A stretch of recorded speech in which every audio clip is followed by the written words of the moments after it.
Дори президентът Тръмп се е обърнал с видеообращение на вчерашната конференция "Единство в свободата, времето на духовните дипломати", която се проведе в Вашингтон, сградата на Капитолия.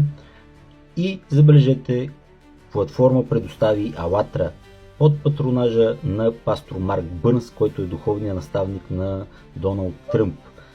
Там, както разбирате от името на самата конференция, се говори за дипломация, за спиране на конфликтите военните по целия свят, така нужния ни мир по света, за да може ние като човечество да се обърнем към важните проблеми, а именно климатичната ситуация, която се влошава все повече, тази нанопластмаса, която е обхванала цялата планета, с която пластмаса ние самите сме замърсили цялата планета. Това са изключително важни въпроси, на които трябва да се обърне внимание, но ние, биейки се помежду си и враждувайки държавите една с друга, няма как да има глобално решение на тези важни проблеми.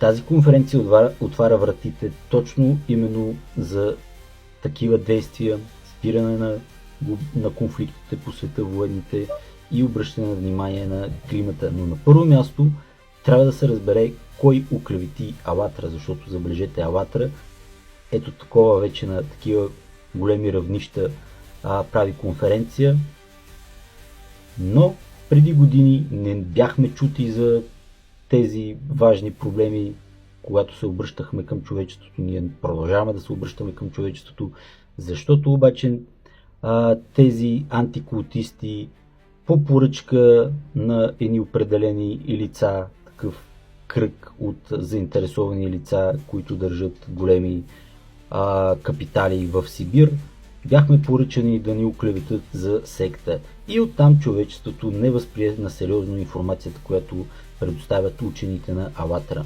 Та разковничето ще дойде именно от разплитането на въженцето, кой аджаба ни е оклеветил, кой ни е поръчал и така нататък за целта, защото това оклеветяване тръгна от Русия, разпространи се в Украйна и разбира се по целия свят.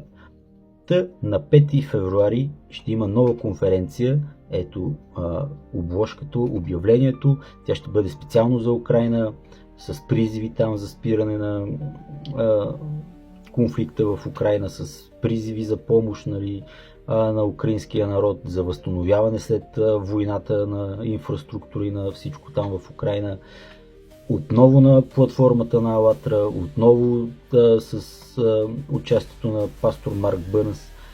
Тоест АЛЛАТРА излиза вече на съвсем ново ниво в тези конференции и наистина с сериозни действия за мир по света и разбира се след това, пак казвам, е важно да се обърне внимание на климата и на пластмасата, за които теми нашите учени са излезли с климатични доклади.